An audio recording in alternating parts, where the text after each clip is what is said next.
there was the growing discontent with elite class. People still felt that elites were looking down on working people. Donald Trump has continued to succeed in presenting himself as the voice of this sense of grievance. Does the rise of Donald Trump administration mean that inequality and dignity or respect will be resolved? That a party reliant on billionaires will suddenly enact policies that reduce inequality? I doubt it.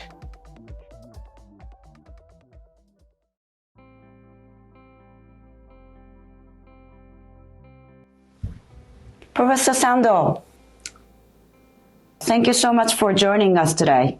I really appreciate it. It's good to be with you. Yeah, and it is very critical timing to speak with you because President Trump is assuming his second term pretty soon. Yes. So let me start asking you about the result of the presidential election the last time. Before the election, people were saying it's going to be a very close race, but it turned out that President Trump won the very big time. And when we talked about, when I interviewed you about 4 years ago, I think you mentioned about there was the growing discontent with elite class. Do you think has the situation in America worsened since then, and that actually led to the election result? Yes, I think the frustration with elites, the anger against elites, has persisted. It's continued over recent years. Joe Biden managed to defeat Donald Trump in 2020, in part because he spoke about the dignity of work.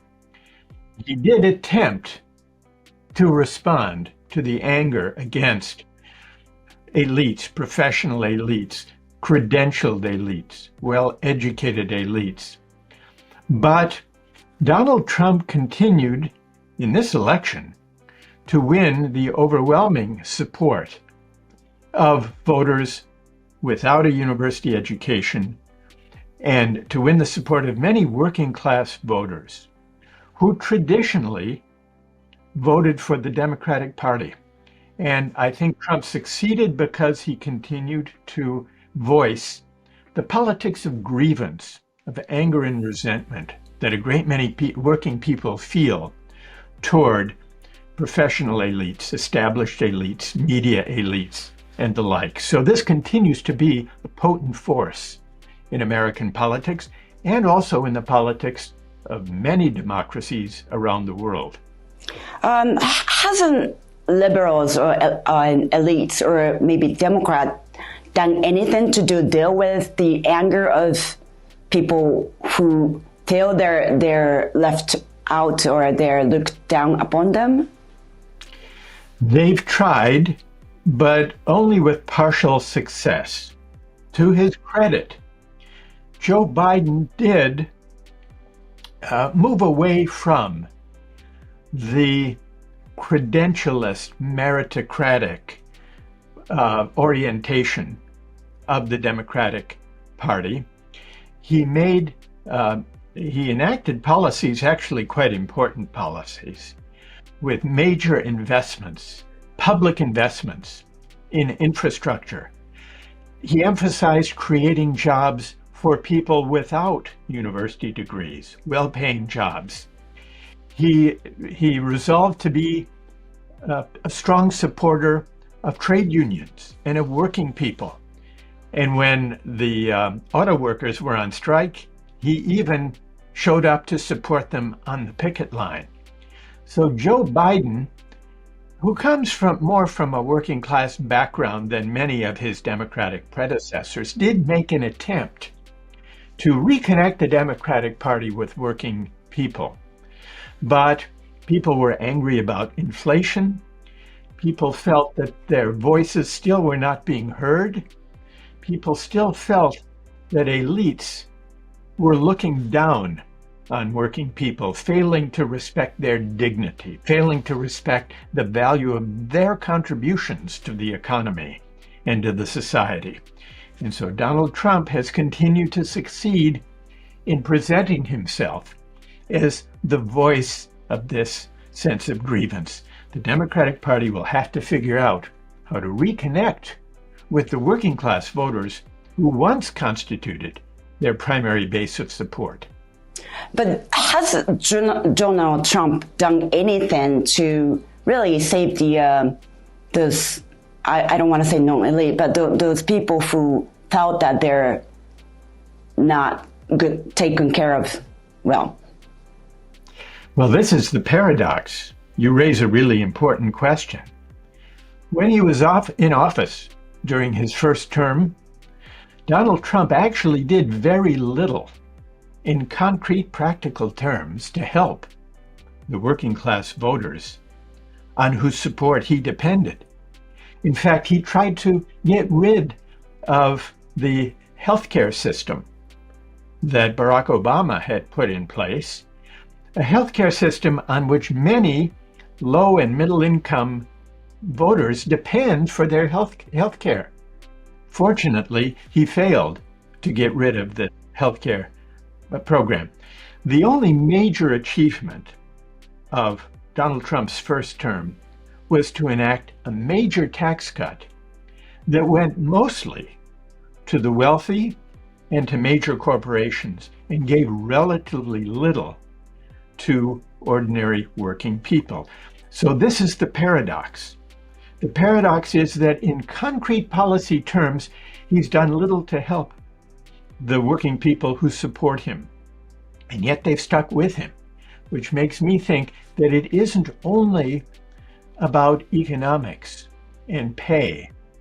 It's also about a sense among many working people that they are looked down upon by elites, that they are not respected, that the dignity of their work is not honored. And this, I think, is why they continue to support Donald Trump. It's also why I think the Democratic Party, if it's to revive itself, is going to have to find a way to shift its focus to the dignity of work and to the honor and recognition of those who make valuable contributions to the economy, even though they may not have university degrees. Maybe I'm repeating my question again, but didn't Democrats do to correct the dignity of those working class people? Not very much. I think what alienated working class voters from the Democratic Party is that for decades, Democratic presidents, along with mainstream Republicans, enacted a neoliberal version of globalization with the free flow of capital across borders, with free trade agreements that led to the outsourcing of jobs to low-wage countries with few protections for working people and for the environment. This led to enormous gains for those at the top 10 or 20% over the last several decades. But it led to wage stagnation for the average worker in real terms. For the last 4 or 5 decades, in real terms, the wages of working people have scarcely improved. And so so this, I think, is why, and add to this the deregulation of the financial industry. This was done by Democrats and Republicans together. It led to the financial crisis of 2008. And that was followed by the bank bailout, the bailout of Wall Street, do you remember, after 2008? But the ordinary homeowners who had lost their homes got very little help. And the Wall Street bankers who had contributed to the crisis through their irresponsible behavior, they were not held to account. So I think there was a sense of injustice and outrage at the bailout and a feeling that the Democratic Party had become a kind of Wall Street friendly party, the party of the professional classes, sympathetic to the financial industry, instead of being, as it traditionally had been, the party of the people against the powerful, reining in unaccountable economic power. So this is why I think the anger against the Democratic Party runs deep. And it will take, I think, a rethinking of the mission and purpose of progressive politics to reconnect with working people and draw them away from the version of a right-wing authoritarian populism that Donald Trump represents. That sounds a very long way to go. Do you think they can do it? I think it remains to be seen. So far, there has not been, in the aftermath of this election, a serious attempt by Democrats to rethink their mission and purpose. It's not easy because it requires a certain kind of self-reflection and self-criticism. It requires acknowledging to the American people that we got it wrong. We went along with mainline Republicans in saying that the market-driven, finance-driven version of globalization would lift everybody up, would produce rising incomes, and everyone would benefit. The Democrats need to say, we were wrong about that. We were wrong to insist on the unfettered flow of capital and goods across borders. We were wrong to share with Republicans in deregulating the financial industry. We were mistaken to do a bailout of Wall Street without helping ordinary low and middle income people. Because and we were wrong to offer a kind of technocratic expertise that said, this is simply a fact of nature, this new economy. Globalization is simply like a force of nature, like the weather. Bill Clinton, back in the 90s, said, globalization can't be turned back. It's like turning back the wind or water's tendency to roll downhill. And in Britain, Tony Blair said, there are those who say we should stop and debate globalization. We may as well debate, he said, whether autumn should follow summer. So they presented this as inevitable. And this gave citizens the sense that they had no voice in shaping really the economy or the forces that govern their lives. This is why I think there's a deep sense of disempowerment that resulted. It's not only the economic inequality, it's a sense people have that their voices don't matter in shaping the forces that govern their lives. And so I think it's a crisis of self-government. I think we see this in democracies around the world, not only in the United States. And I think this is why the right-wing authoritarian populist parties who've offered simple answers have been able to find success because they at least are offering an answer. I think it's the wrong answer, but at least they're offering an answer to the sense of disempowerment. They're saying, elect us and we will be your voice. We will stand up to the elites who are looking down on you. We will bring these elites to account.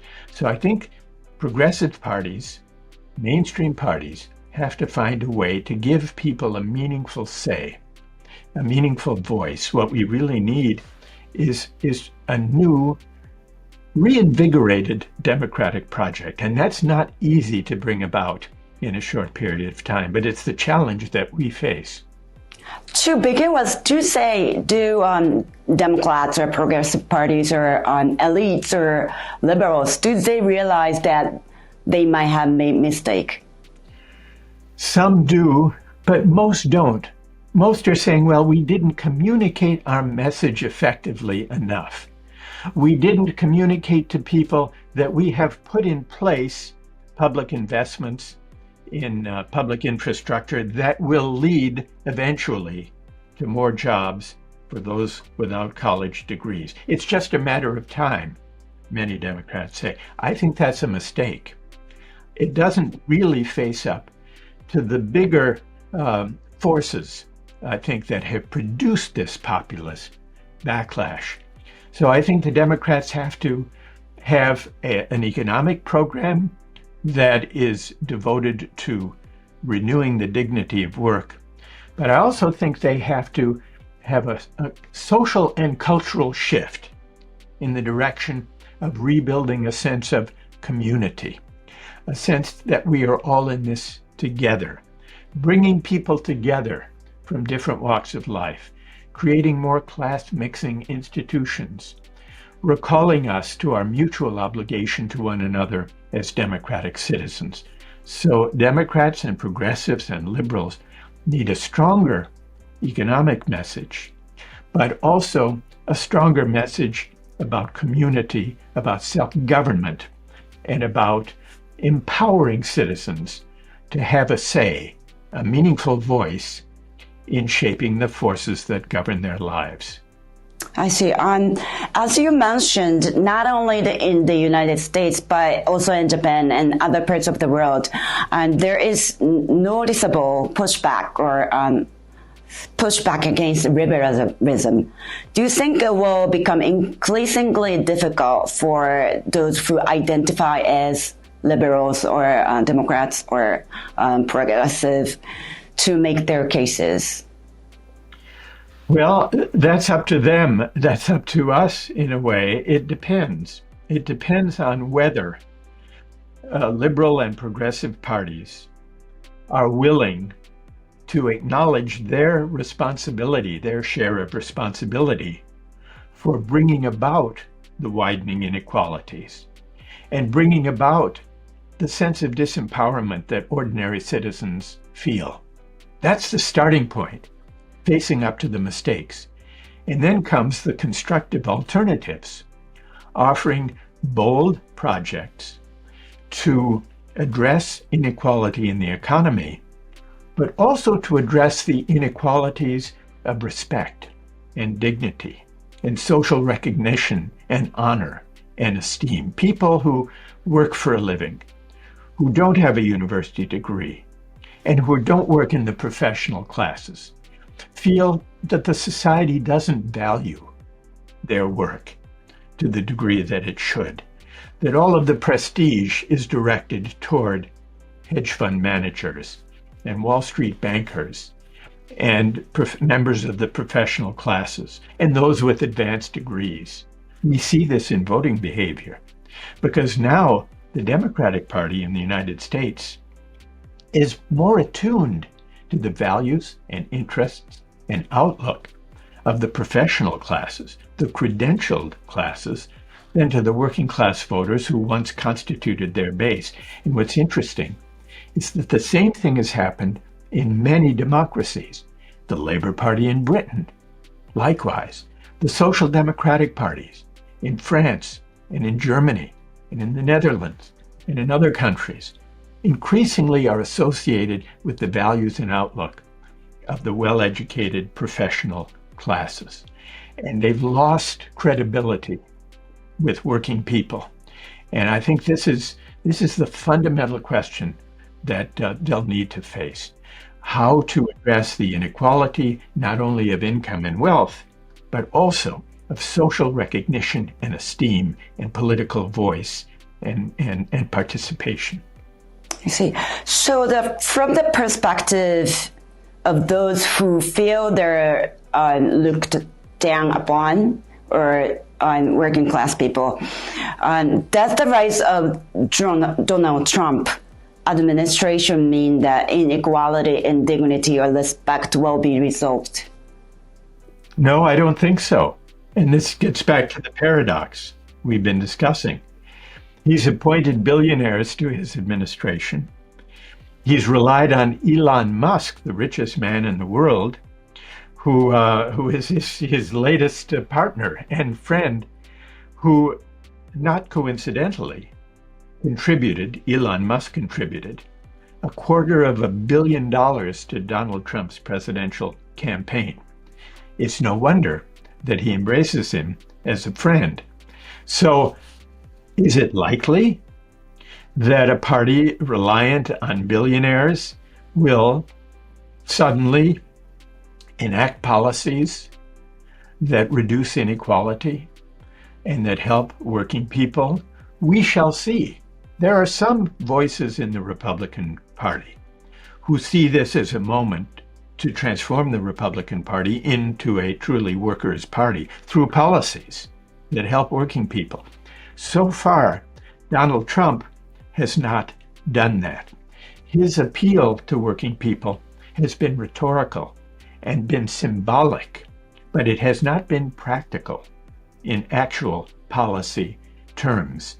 So we will see what kind of, he wants to enact a major tax cut. We will see whether, as last time, that tax cut goes mainly to the wealthy and the corporations, or whether it genuinely helps the middle and working class voters. We shall see.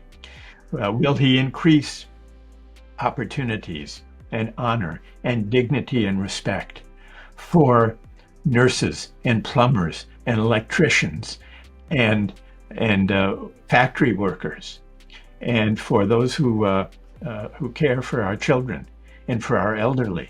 That remains to be seen. I doubt it. Will he enact and improve the provision of health care for low-income citizens?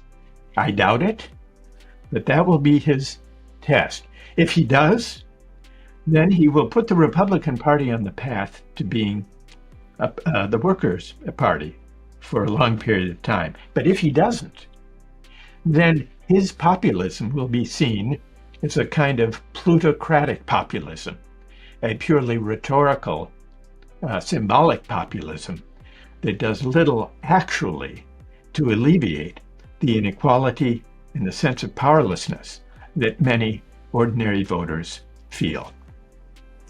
We've been discussing about the inequality and dignity, but in the discussion with Professor Piketty, you mentioned about like three types of inequality: wages, political participation, and then inequality related to dignity and respect. But in your view, unless inequality is dignity is corrected, the other two will not be improved either. Is it correct? Or I think that's right. In fact, I think all three aspects of inequality have to be addressed together. You are right in emphasizing these three different aspects of inequality. And Thomas Piketty and I, in our new book on equality, discuss these three dimensions of inequality: economic inequality, income and wealth; political inequality, having to do with voice, influence, participation; and a dignity of respect, equality of respect and dignity. But I think that it won't be possible to address economic inequality unless we also address inequality of political participation and voice, and unless we address the inequalities of dignity and honor and respect and social esteem. They go together, because unless citizens are empowered to make their voices heard, then it's going to be very difficult to enact policies that reduce the economic inequalities. And unless we can not only reduce economic inequalities, but also address people's sense of being looked down upon, of not respected, then we're not going to be able to create a sense of community and of solidarity and of mutual respect and obligation that will create a culture that will enable serious measures to confront and reduce economic inequality. So this is why I think these elements go together. Sometimes in these discussions, we say economic inequality is one thing, and cultural uh, disagreements in politics is something else. And we debate which really helped Donald Trump be elected: the economic inequalities and a sense of the divide between winners and losers, or the cultural issues. I think that's a false distinction. I think that economic issues are closely connected to cultural issues, because the economy is not only a way of allocating income, wealth, and access to consumer goods. An economy, broadly conceived, is a way of organizing our collective life. It's a way of organizing and allocating social roles and dignity and respect. And so this is why I think we have to view these aspects of inequality together and work to address them in each of these dimensions: economic, political, and also cultural. So you mean at the same time, or maybe if caregivers or plumbers or working class people are given significant amount of pay raise, then do you think there's going to be an improvement in inequality and dignity? Well, that would be an important first step in improving the dignity and respect that we accord care workers, for example. There is a close connection. And that's because in market societies like ours, we often assume that the money people make is the measure of their contribution to the common good.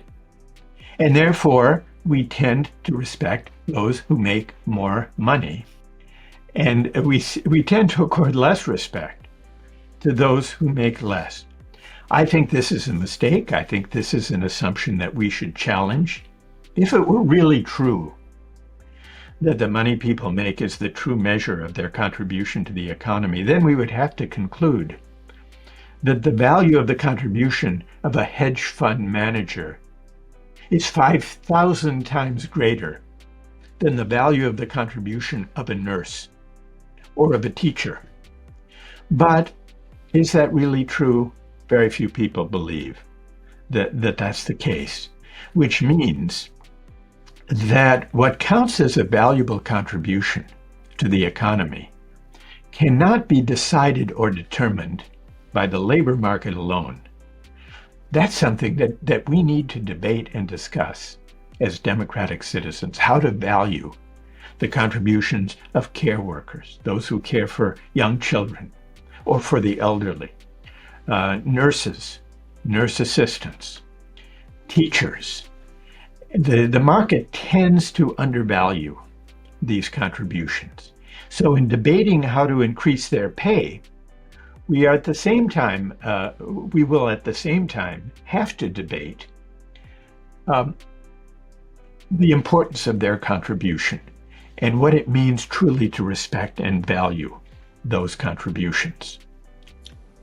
Speaking about the market, maybe labor market or capital markets, and in the discussion with Professor Piketty, you mentioned that elites have given up on dialoguing with those who hold different opinions and have instead left the evaluation of things, value of things to the market. If there is any flaw in the current capitalism or market system, what should be corrected and who should be responsible for it? We are all responsible as democratic citizens for deciding how to regulate the economy for the sake of the public good. You might say that's the responsibility of government and political leaders, but at the end of the day, that's our responsibility as democratic citizens to decide how to regulate the economy, how to design the tax system, how to design trade agreements, financial regulation, public investment, the development of new technologies, the regulation of tech companies, which is an important unresolved challenge. All of these questions ultimately are the responsibility of democratic citizens. One of the problems with our politics in recent decades is that we've largely assumed that these are technical questions for experts to decide and to resolve. But I resist that assumption. I think that's a mistake. I think that we need to reclaim as democratic citizens discussion and debate and decision-making with regard to these fundamental questions. Part of what's so disempowering about the version of technocratic, market-driven liberalism that we've seen in recent decades is that it assumes that these fundamental questions are simply questions of expertise to be answered by technocrats, rather than debated by democratic citizens. So part of what I think is the solution to the danger that democracies face today is to revive and reinvigorate democratic public discourse, where we learn and remind ourselves how to debate big questions that matter, including questions about values, in public, across our disagreements. Discussions and debates with those with whom we disagree, learning to listen to one another, to respect one another, to conduct our disagreements with stability and mutual respect. We can't leave these questions to technocratic experts. We need to reclaim them as democratic citizens, but that means we have to recover the lost art of democratic public discourse and find ways and occasions and forums and opportunities to debate these fundamental civic questions as democratic citizens. Well, thank you so much for your time today, Professor Sando. I really appreciate it. Thank you very much. My pleasure. Have a great day. Thank you.